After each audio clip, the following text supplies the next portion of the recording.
Olá pessoal, sejam muito bem-vindos ao Turim News, o seu mais novo podcast, entretenimento de qualidade, canal de comunicação voltado a levar a informação até você, telespectador, telespectadora, sobre temas relevantes da nossa sociedade. Principalmente tratando de quê? De diversas áreas de atuação.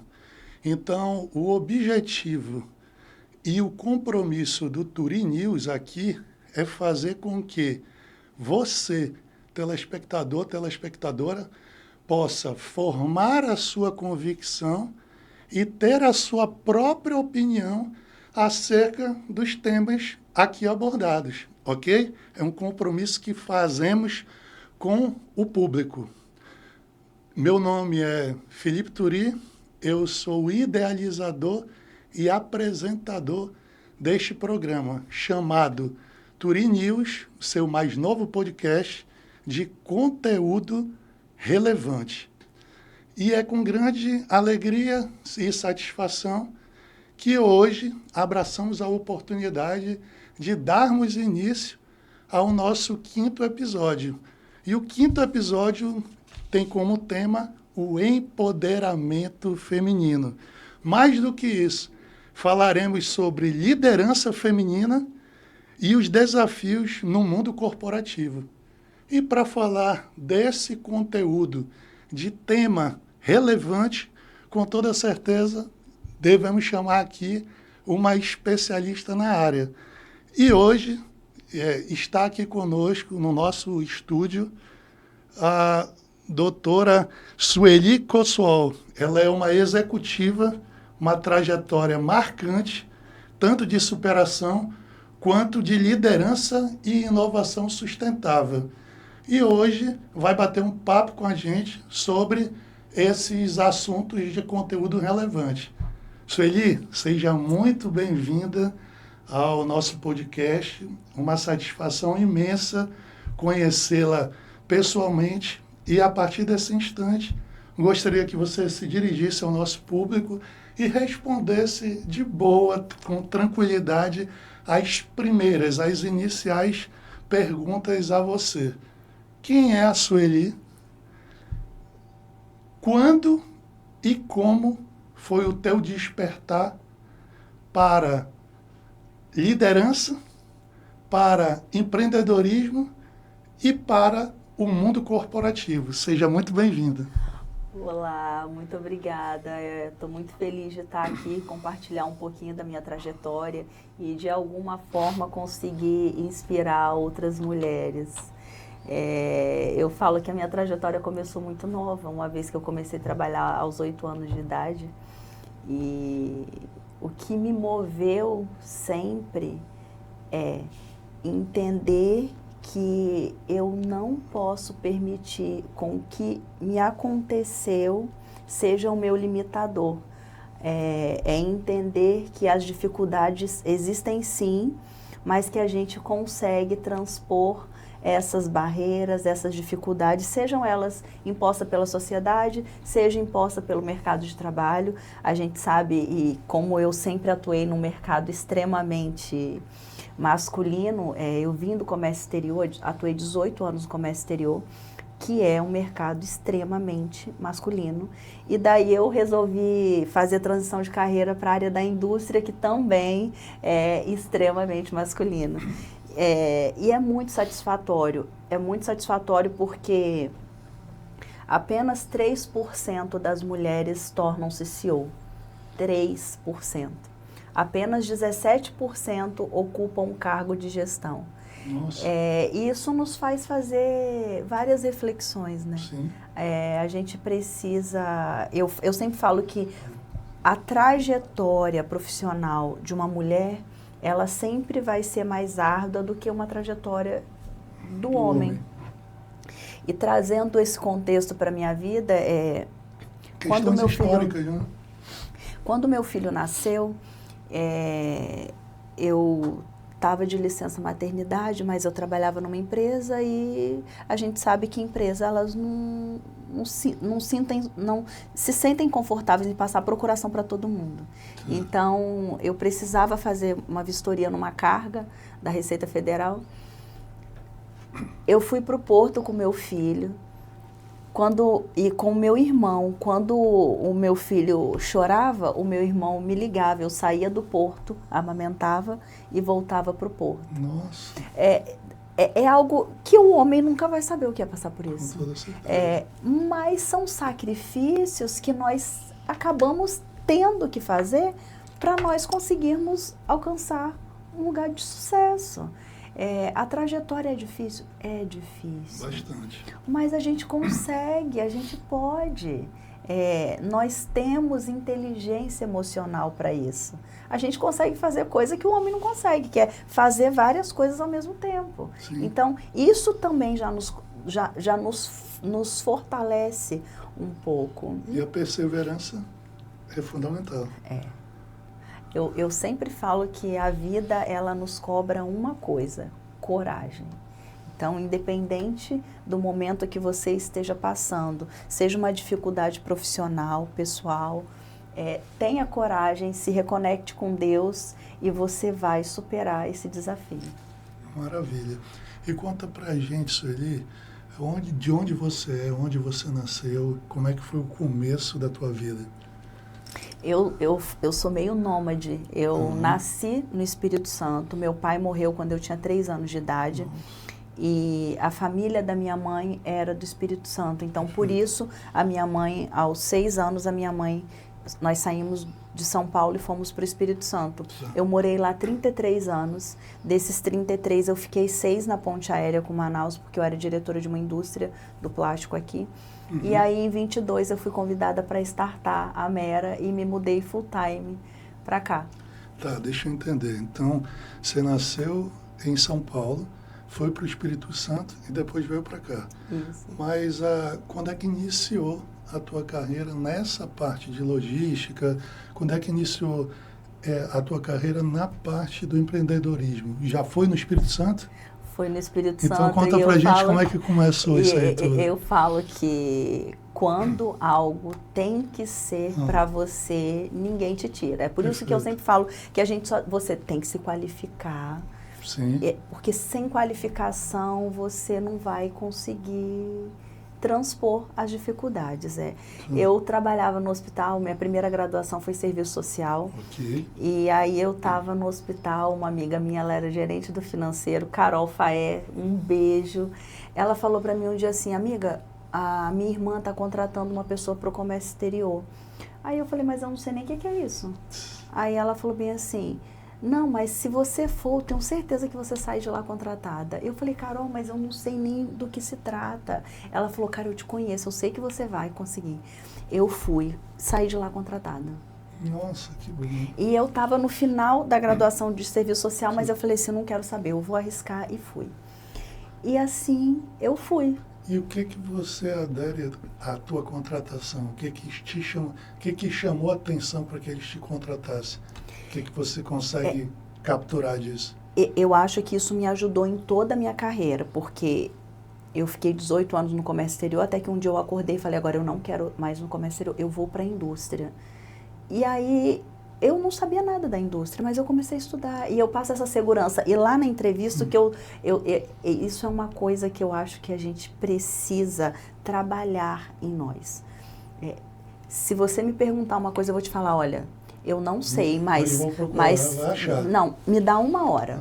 Me dá 1 hora que... Tá, mas nessa mudança, o serviço social, a especialização, o conteúdo de lá, também você acredita que te ajudou para conseguir esse emprego? Porque você estava na área? Mas não porque era um contexto totalmente diferente, mas assim, eu atribuo, eu já vinha de uma trajetória de 6 anos trabalhando em hospital, né? Eu comecei a trabalhar com 16 anos no hospital. Então, mesmo que você não tenha o domínio do que você vai fazer, mas você sabe o que fazer e como dar essa segurança para quem está te recrutando. Então te deu essa bagagem, Exatamente. essa experiência para que você pudesse passar o conhecimento com tranquilidade. Exatamente. Com propriedade. Com propriedade, porque eu sempre falo, é a propriedade que dá segurança para quem está te contratando. E conta para mim, você tem irmãos? São quantos? Como é que foi a relação de vocês? Como é que é até hoje? Em casa nós somos quase um time de futebol, né? Nós somos em 7. 7? Eu tenho 6 irmãos, eu sou a única menina e eu sou vidrada nos meus irmãos. Nós, por ter ficado órfãos muito cedo, eu e os meus irmãos, nós somos extremamente unidos, extremamente unidos, assim, geralmente quando o histórico que eu vejo quando os pais morrem muito cedo, os irmãos eles se distanciam e não tem vínculo. Comigo e com meus irmãos são extremamente o inverso, assim. Os meus irmãos, eles me ligam quase que todos os dias, assim, quase que todos os dias. E você acha que por ser a única mulher dentro ali dessa família da maioria homens, isso te influenciou na questão da liderança para o dia a dia, para o teu trabalho, para as tuas batalhas? Eu acho que isso é uma coisa que você já nasce, você já tem isso dentro de você. E era uma coisa que eu falava muito com os meus irmãos, eles vão me ouvir agora, vão rir.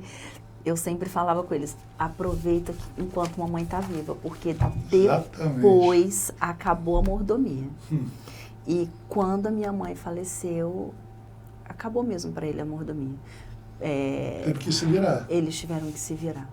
Eles tiveram que se virar, eu sempre fui o alicerce deles, continuo sendo, mas eu acho que a gente precisa, e isso até levando para hoje, para a educação de hoje, a gente precisa ensinar as nossas crianças a andarem com as suas próprias pernas. E como eu fiquei órfã muito cedo, então eu tenho isso muito construído dentro de mim, sabe? A importância disso.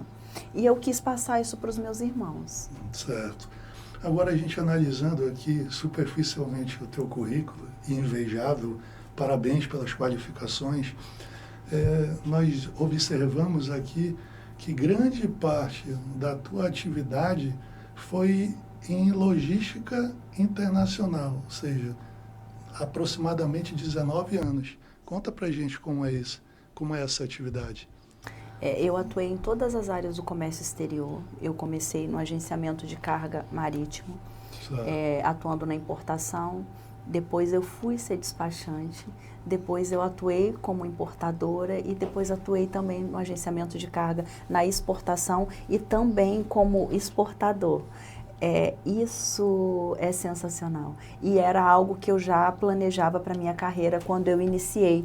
Porque eu acho que para você ser expert em alguma coisa, você tem que entender todas as áreas de atuação. Exatamente. Porque principalmente para a gente no comércio exterior, porque se você vai trazer uma carga da China para o Brasil, por exemplo, você vai precisar de um agente de carga, você vai precisar de um despachante, você vai precisar de um importador. Então, se você não conhece, se você não domina bem, e os custos da operação de uma importação são bem altos. São dolarizados. Sim. E são bem altos. Então, qualquer custo impacta muito na operação, influencia inclusive no lucro final. Então, eu tinha muito isso em mente e, graças a Deus, eu consegui atuar em todas as áreas. E nessa trajetória de 19 anos nessa área, qual foi o teu maior desafio nisso? E, falando de desafio, se em algum momento o fato de você ser mulher te prejudicou, te impediu de algo? Foi dificultoso algo nessa seara para você? Foi sim. Algo que para mim foi muito desafiador, eu Eu sou da época do disquete. Você lembra do Sim. disquete? E na minha época... 514 e 314. E nessa época, no comércio exterior, era assim, a gente ia na Receita Federal, levava o disquete dos navios que tinham atracado no final de semana. E aí você chegava lá e a Receita Federal não tinha pago, o sistema era supervia de dados. E aí a Receita Federal não tinha pago, estava com problema. Então, nós tínhamos a flexibilidade, o sistema vai voltar daqui 3 dias. Aí você voltava lá com o disquete para a Receita Federal. E eu participei da implantação do Siscomex Carga, que é o sistema da Receita Federal hoje. E foi muito desafiador, porque começou a valer a legislação de que você era obrigado a lançar uma carga, qualquer carga que tivesse, antes de atracar no primeiro porto brasileiro, ela teria que ser informada para a Receita Federal 72 horas antes da atracação do navio. Armador é o dono do navio. O agenciamento de carga é a empresa que loca um espaço dentro do dono do navio. Então, a gente precisava que o armador lançasse para depois nós lançarmos. Só que aí, nesse período, eu ficava, era 3 horas da manhã eu acordava, 2 horas da manhã eu acordava, porque você tinha que olhar se ele lançou. Eu dependia dele lançar para eu lançar. Sabe por quê? A multa era R$5.000 por processo. Eu tinha, em média, 300 processos por navio. Uma brincadeira alta, né? Então, isso para mim foi extremamente... É um divisor de águas, né? Foi um divisor de águas no comércio exterior, na minha carreira, e muito impactante. E conta pra gente, nessa trajetória toda, sentiste ou sofreu algum preconceito por ser mulher e negra? Eu, inclusive, fiquei muito frustrada quando eu fiz a segunda graduação, né, que é a Logística Internacional. E quando eu fiz essa faculdade, lá no Espírito Santo tem uma empresa que se chama Vale, do Rio Doce. E eu coloquei na minha cabeça que eu ia trabalhar na Vale, eu vou trabalhar na indústria, eu vou trabalhar na Vale e acabou. Determinada, focada. Participei de um processo seletivo, inclusive. E aí, quando me falaram, não, mas você não vai conseguir entrar na Vale. Eu falei, mas por que eu não vou conseguir entrar na Vale? Porque lá na Vale só entra homem. Aí eu falei, mas como assim? E eu me dava assim, eu não conseguia acreditar naquilo. Eu falei, gente, mas olha só, eu fiz uma faculdade, eu quero trabalhar lá. E aí eu entendi, só que assim, foi difícil, foi um processo muito difícil. Eu demorei 2 anos para entender que eu não ia conseguir ir para Vale. Preenchendo todos os requisitos. Mas eu não era homem. E isso era inegociável. Eu sabia que... E todo mundo era extremamente categórico. Se você quisesse trabalhar em qualquer outro lugar, a vaga era sua. Mas aqui você não consegue. E como é que você avalia essa situação hoje? É difícil até comentar, porque isso é tão absurdo, isso é tão arbitrário. Isso é arbitrário. Não dá para você discutir.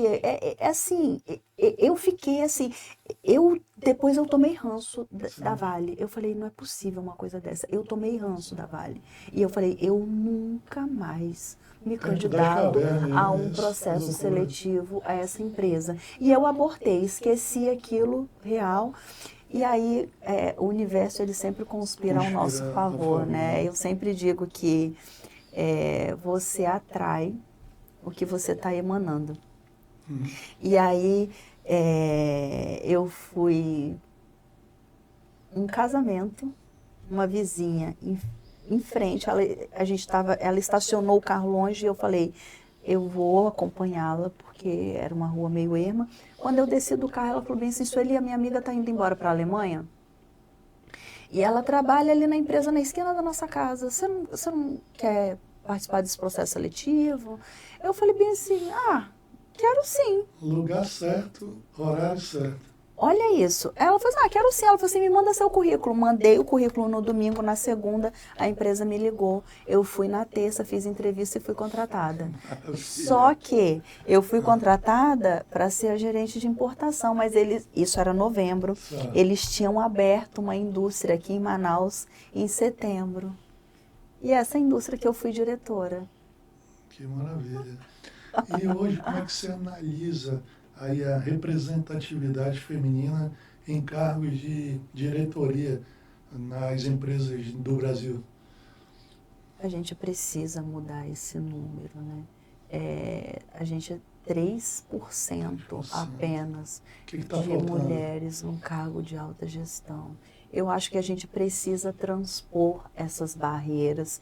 Eu acho que a gente também, eu acho que nós mulheres somos muito invalidadas e desacreditadas. E eu acho que muitas não ocupam um cargo de destaque porque elas não se sentem merecedoras disso. Nossa.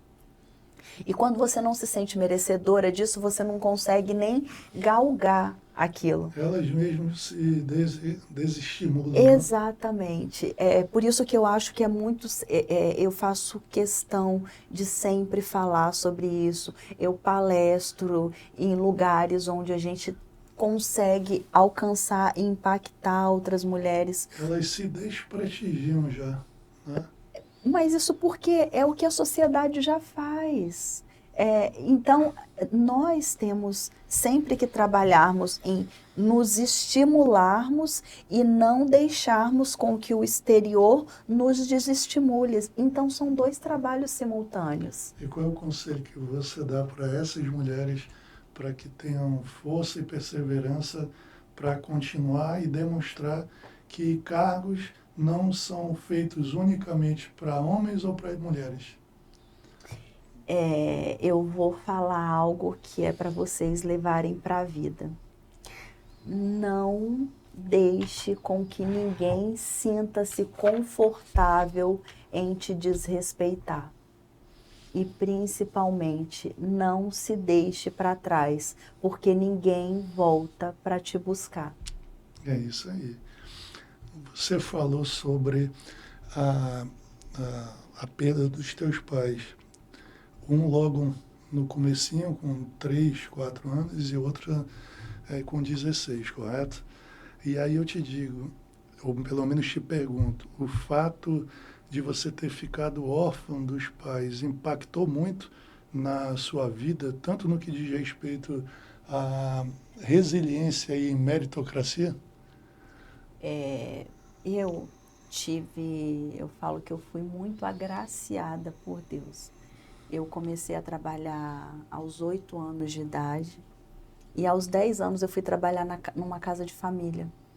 E essa pessoa que eu fui trabalhar, eu considero meu pai e a minha mãe. Olha, Tudo que eu sou hoje, eu agradeço todos os dias a Deus por ter me colocado para trabalhar na casa dessa pessoa, que é a dona Rita. Eu, quando casei, ela que entrou na igreja que comigo, meu maravilha. pai. Te, Quando meu filho nasceu, ela estava lá. E eu, aos 10 anos, eu já tinha lido todo Sidney Sheldon. seguindo enxerga. Machado de Assis. Maravilha. Isso porque eles me ensinaram que a única forma para eu mudar a minha realidade é Estudar estudando. conhecimento, né?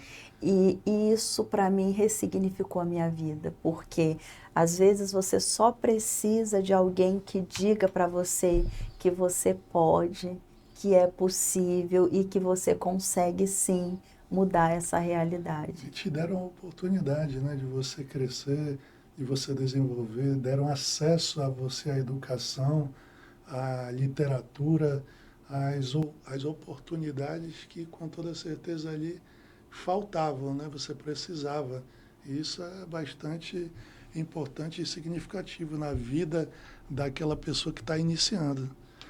E aí eu te pergunto, como é que você consegue aí fazer um equilíbrio da tua vida pessoal com a tua vida profissional diante de tanta necessidade diante de tantos problemas e situações que você tem que resolver profissionalmente?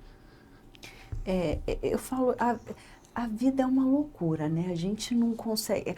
A grande questão é você conseguir esse ponto de equilíbrio, porque a gente sempre tende a não conseguir equilibrar um pouco a balança. É muito desafiador, mas eu sou muito grata a Deus pelas pessoas que ela coloca no meu caminho. Eu tenho amigos de quando eu tinha 10 anos de idade.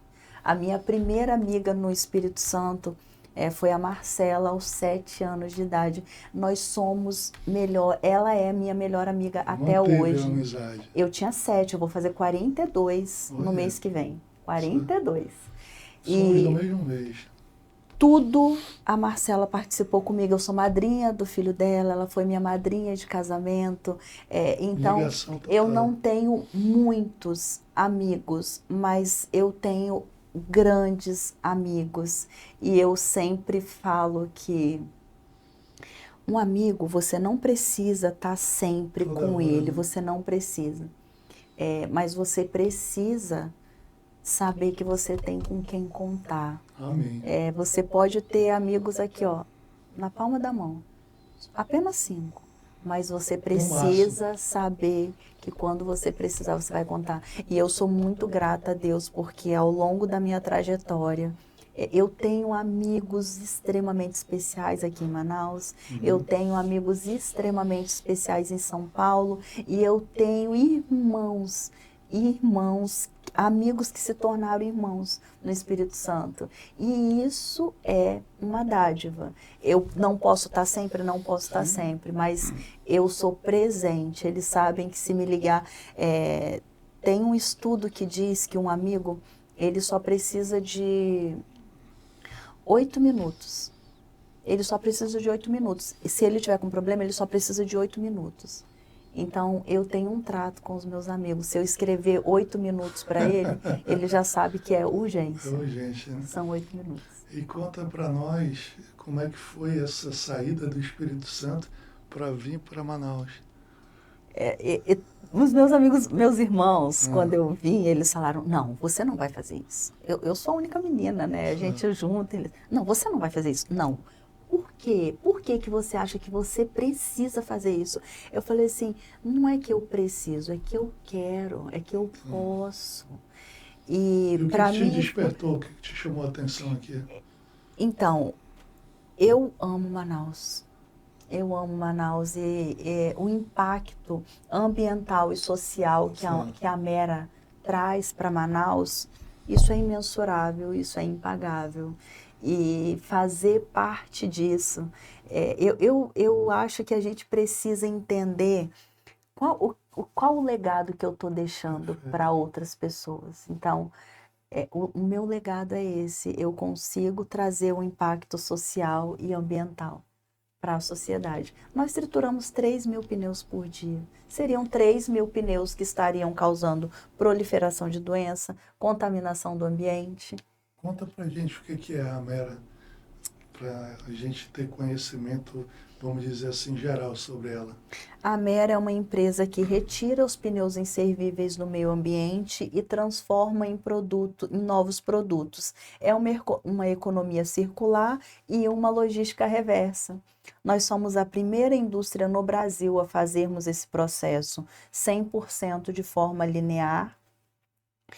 E eu falo que para a Mera, reciclar é você ressignificar o amanhã. E é isso que nós fazemos. Nós ressignificamos o amanhã através da reciclagem, nós causamos um impacto social, uma vez que nós temos parceria com a Secretaria de Segurança Penitenciária. Nós empregamos mão de obra carcerária na Mera, nós ajudamos projetos sociais de esporte, que é a coisa mais linda, o Instituto Strong, que é do Tiago, Poucas pessoas sabem, nós temos um bicampeão brasileiro aqui em Manaus, Olha aí. que é o Davi, de levantamento de peso. O Davi é uma criança linda, um atleta que se esforça. E, e nós pecamos, nós enquanto sociedade, pecamos em ajudar essas pessoas. O esporte, ele resgata Resgata, com certeza. vidas. Salva, Ele né? resgata vidas, porque você imagina, nós estamos falando num contexto onde a criança ela está desassistida num ambiente em que ela está vulnerável. Certo. Então, se você consegue tirá-la desse contexto, você está trazendo para ela a possibilidade de não sair do caminho certo, dela ter sucesso. Dá continuidade, né? Você imagina quantos atletas no Brasil nós perdemos? Com certeza. Por que que nós não conseguimos ter números expressivos nas Olimpíadas? Por quê? Porque nós não investimos. Exatamente. E fica essa reflexão. Eu sempre falo que a gente precisa, sim, ter a preocupação com o meio ambiente, mas a gente precisa se preocupar com as pessoas.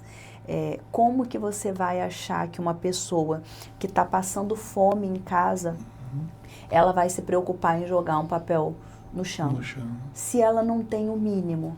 Agora, a gente entra num ciclo vicioso, porque quando ela também joga esse papel na rua, Certo. ela está entupindo o bueiro, Entupindo, que poluindo, automaticamente na chuva vai alagar e E vai ela afetar mesmo toda a vai afetá-la. produtividade. Então, é por isso que eu falo que a gente precisa entender esse movimento. Eu entendo que ele não acontece da forma como nós precisaríamos, A mas educação tem que ser de base.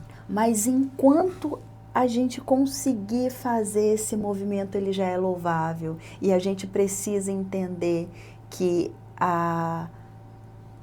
o mesmo peso para você preservar o ambiente é para você salvar vidas, porque essas duas coisas têm que caminhar juntas. Ligadas, interligadas. Sim. E quanto tempo você está na Mera? Eu estou na Mera há 2 anos e Há meio. 2 anos. 2 anos e Conta meio. pra gente como é que foi essa seleção, essa passagem aí de critério para você chegar até aqui, para você virar a CEO da empresa. Eu já era diretora numa outra indústria e aí eu Certo. fui convidada, na verdade, para vir para a Mera, para startar a Mera, e fui convidada também para startar uma indústria no Nordeste, em Alagoas. E eu optei por vir para Manaus, para a Mera, por me identificar com o negócio da Mera. O case me... eu surfei muitos anos na minha vida no Espírito Santo, né? Sim. Então, para mim, essa questão ambiental, ela tem um peso muito grande. Eu não sei se você sabe, mas se nós continuarmos com o consumo exacerbado de plástico, em 2050, nos oceanos terá mais plástico do que peixes. E tá próximo, né? Isso já está comprovado. Então, eu entender que eu fiz parte, que eu estou fazendo parte dessa mudança no ecossistema, isso para mim é impagável, porque é o futuro que eu estou deixando para o meu filho. Sim. E quando foi essa mudança de chave sua? Porque pelo que também a gente pesquisou aqui, você chegou a trabalhar numa indústria de plástico. Então, essa mudança de um extremo a outro, como é que foi? Eu acho que nós seres humanos somos isso, né? É você entrar num contexto e a partir dali você entender, bom, eu tô aqui, mas eu funciono assim. Para mim o que faz sentido é aonde eu estou sendo mais útil. Eu tô aqui, eu estou servindo, ok. Mas aqui eu consigo ser mais útil, eu consigo trazer um impacto e atingir mais pessoas. E na Mera foi o que fez sentido para mim, até porque essa outra empresa em Alagoas também era uma empresa de plástico. Entendi. E ainda falando sobre o meio ambiente, como é que você consegue aí... Claro, a Mera é um exemplo disso, de sustentabilidade. Mas falando das demais empresas do Brasil, como é que... qual a saída que você verifica para que essas empresas possam também adotar essas práticas ambientais sem perder a rentabilidade. Como é que fica esse equilíbrio? Eu acho que o contexto em que nós vivemos hoje, aqui no Brasil principalmente, ainda mais quando a gente está falando de COP, que está aqui do nosso lado e que está batendo na nossa porta, a COP 30, quando a gente fala em ESG, toda empresa ela tem que ser ESG. Uhum. Só que o problema é que as empresas elas estão preocupadas em dizer que são e não ser em sua integridade. Então, o problema todo está aí. Eu acho que quando as empresas terem essa preocupação de ser e não dizer que são, porque você veja bem, olha... Mas você fala assim, por exemplo, de algum incentivo que poderia despertar um interesse maior por essas empresas para que essas políticas públicas, ambientais, pudessem se desenvolver ainda mais, justamente porque essas empresas são as maiores e, consequentemente, as que poluem mais. E aí, na tua visão, qual seria a saída para isso? Para que existisse esse equilíbrio de poluição menor, mas também não perdessem a rentabilidade. Eu acho que é algo que vai ter que acontecer. Não é que vai ter que acontecer, Não, vai acontecer. Eu acho que a empresa que não tiver essa visão, ela vai sair do mercado. Sim. E é por isso que eu digo essa questão do ESG. Porque hoje muitas empresas, elas falam que são ESG. Sim. Só que elas só falam que são, elas não são de fato. Uhum. Então,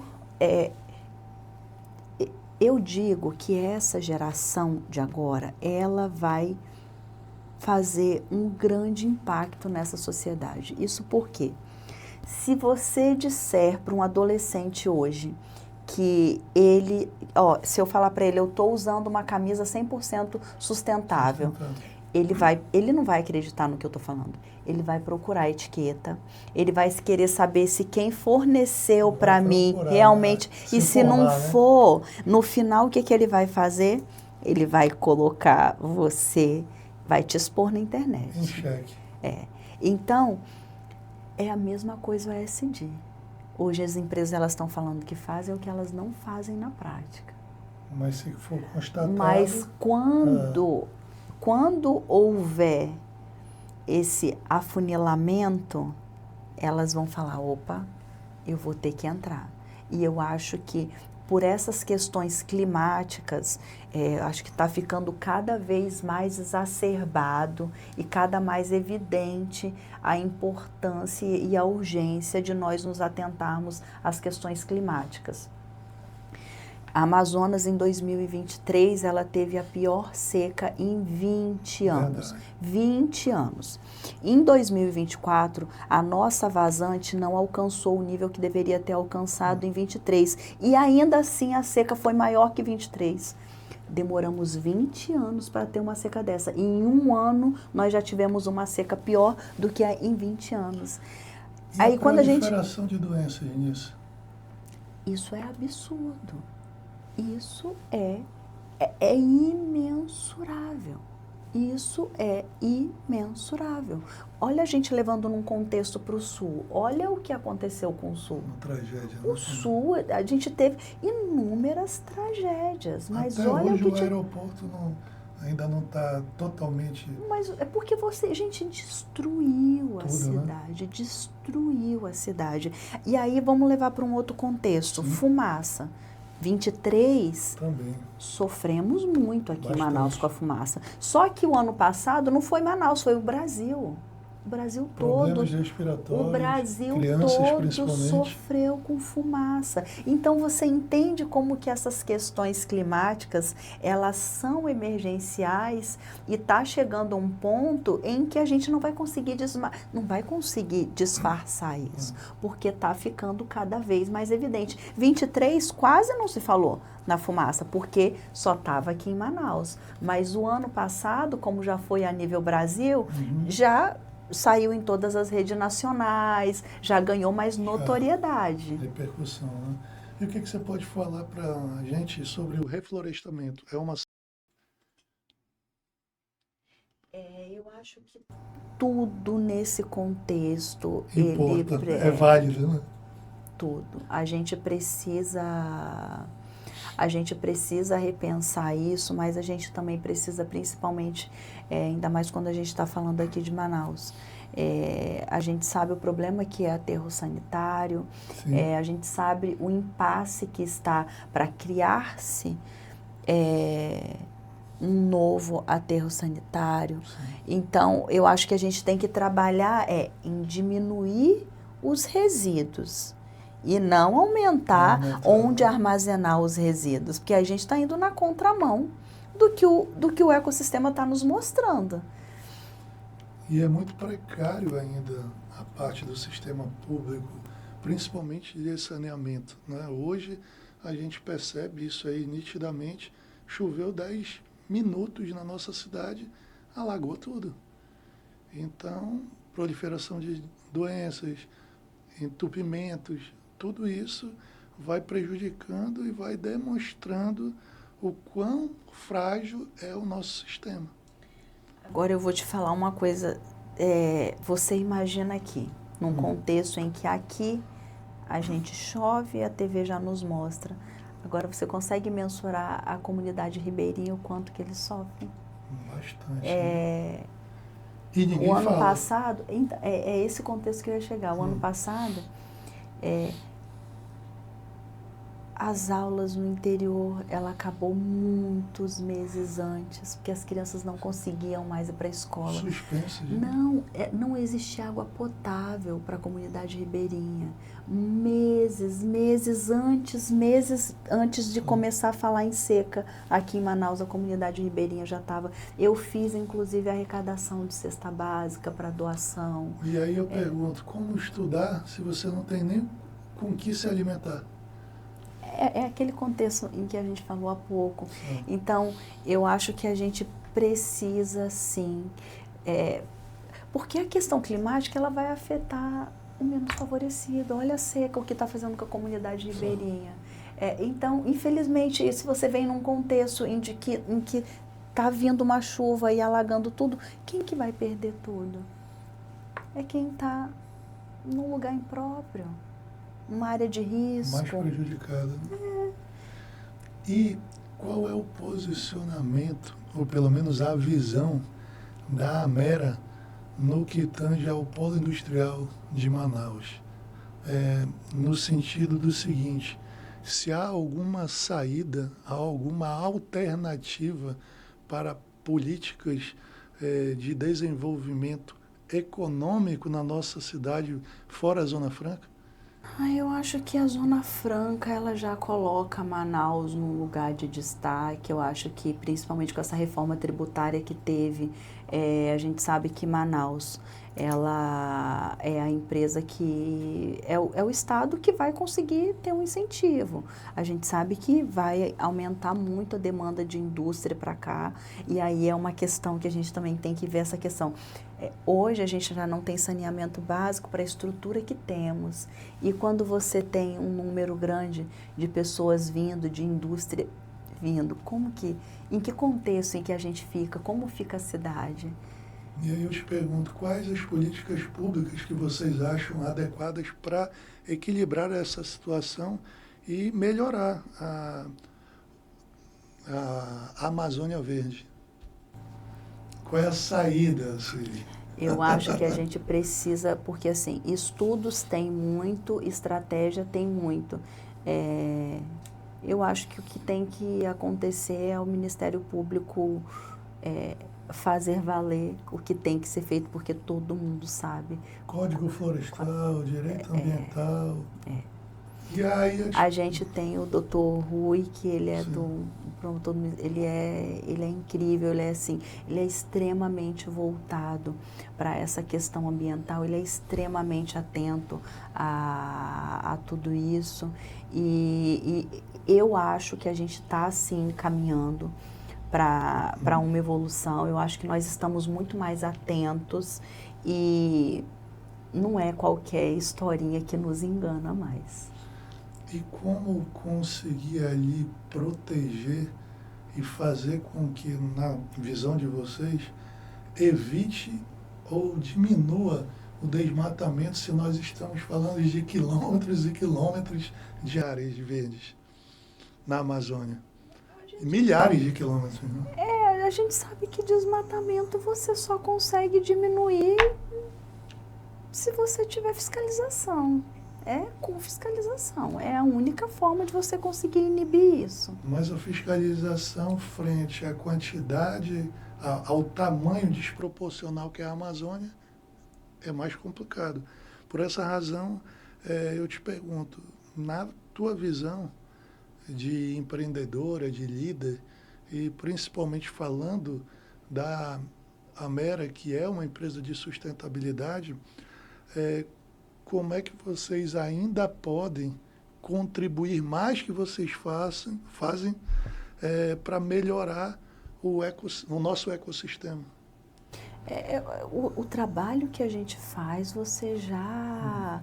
A ideia é a gente dobrar esse número. Sim. A ideia é a gente conseguir atender, por exemplo, os interiores, Sim. que é... Você disse 3.000 triturados por dia. Sim. Olha isso. A ideia é a gente conseguir atender também aos interiores e depois conseguir externar isso para Roraima e Belém. A ideia é a gente conseguir fazer em toda a região norte. Certo. E vamos voltar a falar um pouquinho de liderança. Qual foi o teu primeiro cargo de liderança? Foi na Handline, eu fui gerente de importação. Conta pra gente como é que foi, quais foram os desafios, o que te impulsionou e principalmente você tomou a decisão de aceitar esse cargo. Lembra que eu falei há pouco da questão do universo, a gente conspira, né? Eu tinha, naquela época, currículo era impresso mesmo. Sim. Hoje é algo inimaginável, né? Você ir entregar um currículo em mãos. 2, 3 segundos, já e eu tinha um negócio, eu coloquei na minha cabeça, eu estava atuando como despachante aduaneira, e eu coloquei na minha cabeça que eu não queria mais ser despachante. E aí, quando eu ia para a Receita Federal, para falar com o fiscal, alguma coisa assim, eu levava uns currículos impressos junto do processo.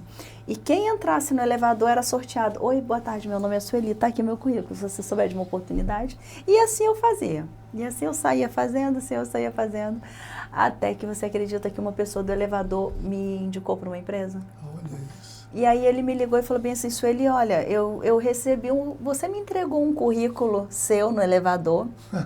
Que legal. O nome dele é Marlone. Marlone, um forte abraço. Ele falou, Sueli, eu te indiquei para uma empresa e eles vão abrir uma filial aqui no Espírito Santo. E eu falei, tá bom, mas eu não acreditei muito, achei que a empresa não ia ligar. E aí passou uns 3 dias, a empresa me ligou. E aí eu fui para a entrevista, fui selecionada e... Perseverança, paciência, determinação, dedicação, disciplina, foco e fé no Criador, tá tudo certo. Né? Exatamente. A gente vai devagar e sempre. Vai buscando. E aí eu te pergunto, como é que foi esse impacto a primeira vez? Poxa, eu estou liderando tantas pessoas aqui. Como é que foi isso? Como é que foi a tua sensação? Isso é uma coisa que eu nunca tive, sabe? Essa coisa de que, alguém me fala, você é CEO. Para mim e era uma coisa muito natural assim, bacana. Né? Quando você vê, você tá ali, você fala, poxa, olha, eu consegui, olha onde eu tô, olha, eu tô onde eu queria chegar. Maravilha. Mas não é algo que me deixa... Não, mas eu te digo assim, eu entendi, mas o fato de você ser líder, o que te faz pensar no que diz respeito, poxa, eu cheguei no cargo que eu quero, estou fazendo a minha atividade, então eu preciso me manter aqui ou melhorar. E para eu me manter ou melhorar, eu preciso fazer o quê? Eu digo sempre, se qualificar. Eu falei há pouco, para mim é inegociável.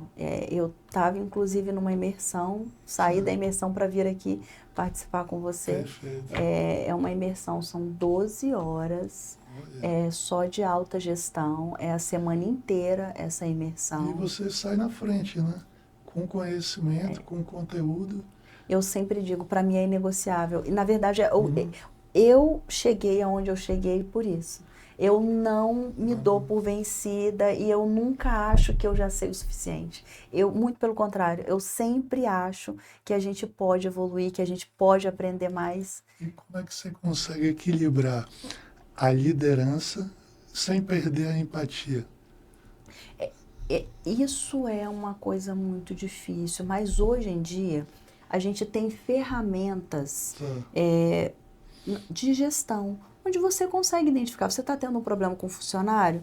Faz uma análise, ele já te faz entender Entendi. qual é o problema do funcionário e aonde você tem que trabalhar com esse funcionário e se é o momento de você dispensá-lo ou não. Então, isso facilita muito a vida. Agora, você só consegue entender dessas ferramentas enquanto você está se Se aprimorando, né? Porque aprimorando, né? senão E como não confundir essa liderança com, vamos dizer assim, uma falta de educação, um egoísmo, uma, um prejuízo a quem você está liderando?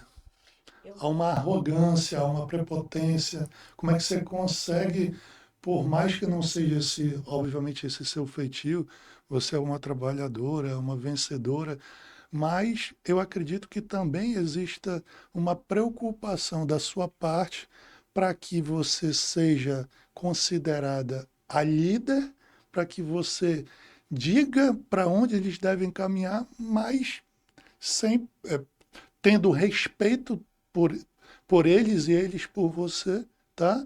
Mas, ao mesmo tempo, não sendo arrogante, não sendo prepotente, não querendo passar e demonstrar que por você estar nesse cargo, você é melhor ou pior do que os outros. eu sempre falo uma coisa. Antigamente, esse modelo de gestão ele funcionava. Hoje em dia, ele não funciona mais.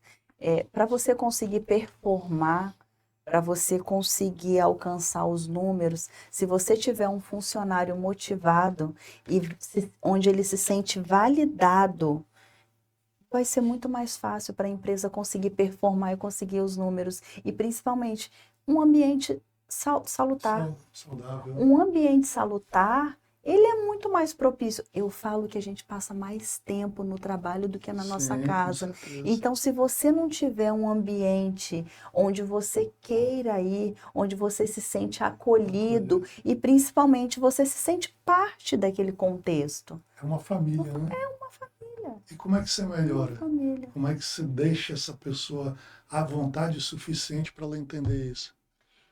Lá eu sempre, óbvio, a gente tem chão de fábrica, né? Sim. Isso, uma coisa que eu faço lá na empresa é, gente, se tem um problema, são 3 dias. Você você tem um problema, você vai passar, e 3 se não for urgência. Isso para pessoa de chão de fábrica. Olha, Certo. você tem um problema, você vai passar para o seu líder. O seu líder, ele vai ter um dia para passar para quem está acima dele. Quem está acima dele vai ter um dia para responder. Se no quarto dia não respondeu, você pode bater aqui na minha sala que eu mesmo resolvo. Ou Acabou. seja, E eu você. deixo isso muito claro. Não pense, quando você bater na minha porta, não pensa que você está sendo insubordinado, Sim. que você está querendo, se você está passando por cima de alguém, não. Você está simplesmente tentando resolver um problema que não conseguiram resolver. E o interessante é que você não centralizou tudo em você. Você deu a oportunidade de ele ir para vários setores, resolver nesses setores, não resolveu, vai com você. Como você tem um cargo de diretoria, já dá para as pessoas elas se sentem já dá um Prestigiada, né? distanciamento, né? Então, quando você consegue trazer esse contexto, elas já se sentem inseridas, elas se sentem parte disso.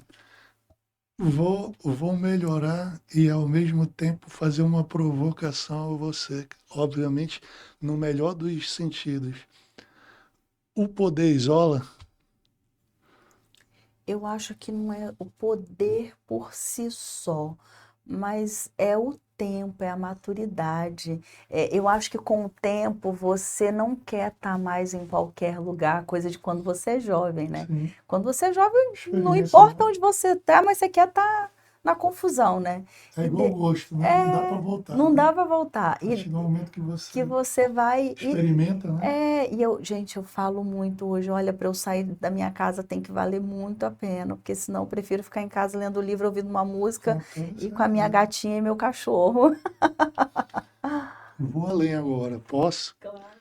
O fato de você ser uma mulher divorciada, você acha que isso contribuiu bastante, ou pelo menos de alguma parte, para que você conseguisse atingir os teus objetivos profissionais? Pergunto isso tendo em vista a disponibilidade, tendo em vista um conhecimento e um tempo maior na sua profissão. Não, quando eu me divorciei, eu já estava atuando como diretora Certo. de uma empresa. Eu não vejo que isso impactou na minha vida. Óbvio, isso te coloca num lugar onde eu venho de um contexto onde eu viajava muito Perfeito. profissionalmente, porque nós tínhamos várias operações, né? E o fato Então, de ser mãe, o fato de ter um relacionamento estável, isso de alguma forma não desestabiliza aquela profissional no que diz respeito a se dedicar ainda mais à empresa? se eu te contar uma coisa, Vamos você não lá. vai acreditar. Quando eu me divorciei, eu já Certo. estava trabalhando nessa Perfeito. empresa e ninguém na empresa sabia que eu havia me divorciado. Olha. Sabe quando que o meu presidente soube? Uhum. No dia que eu saí. Só no dia que eu saí que ele soube que eu tinha me divorciado. Todas as datas comemorativas ele mandava para mim, Sueli, manda um abraço pro seu esposo, feliz Dia dos Pais do seu esposo. Eu, muito obrigada. Muito obrigada. E a Muito tua obrigada. produtividade? Nunca. Hum, É por isso que eu tenho um lema comigo, se você está numa empresa e a empresa ela não está te retribuindo financeiramente, eu tem alguns profissionais que é uma escolha, né? Sim. Mas optam por dizer, olha, eu recebi uma proposta para ir para uma outra empresa. Eu não sou essa pessoa. Sabe por quê? Por quê?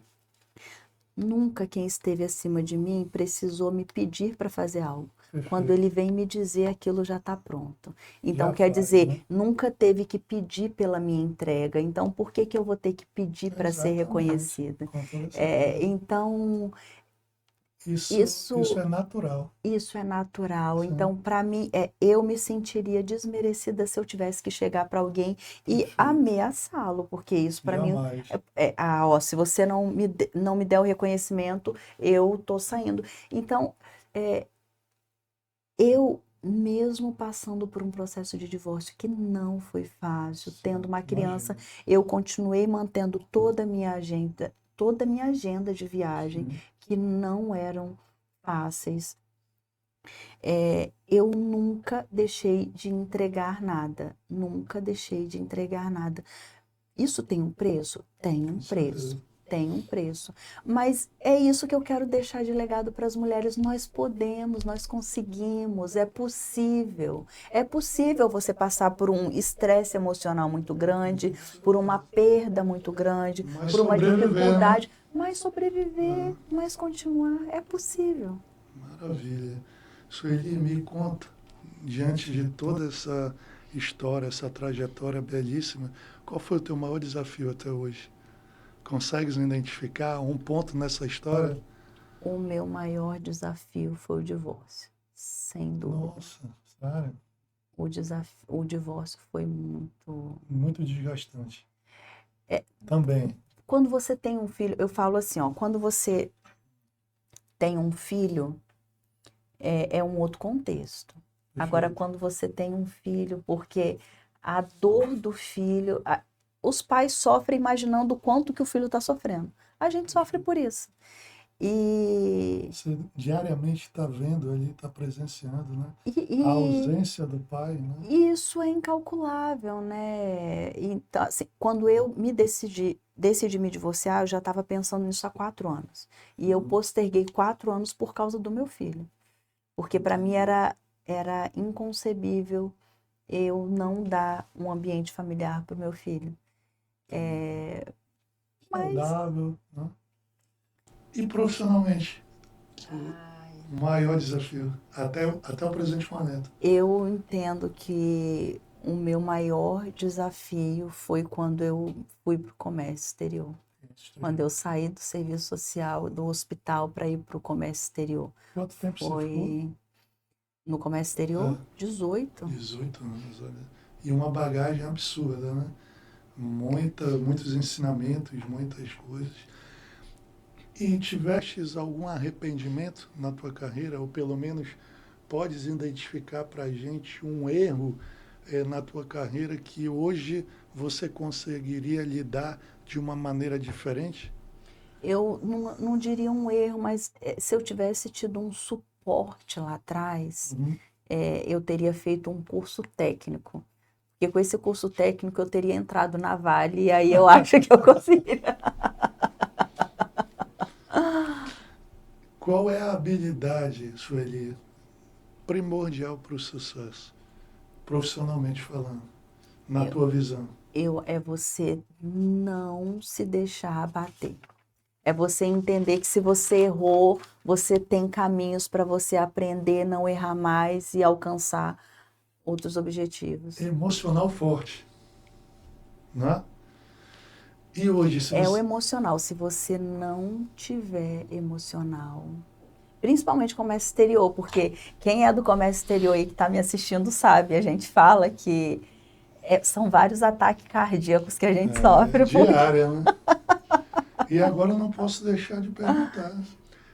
Uma mulher vencedora, batalhadora, dedicada, determinada, disciplinada, focada, qual o próximo desafio?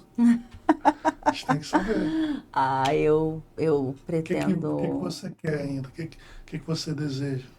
Eu pretendo conseguir inspirar outras mulheres, fazê-las entender que é possível sim passar por essas dificuldades, é possível sim nós sermos principalmente mãe, mulher e uma profissional. As três coisas elas podem caminhar juntas, Dá pra que a fazer. gente não precisa se anular para conseguir um dos objetivos.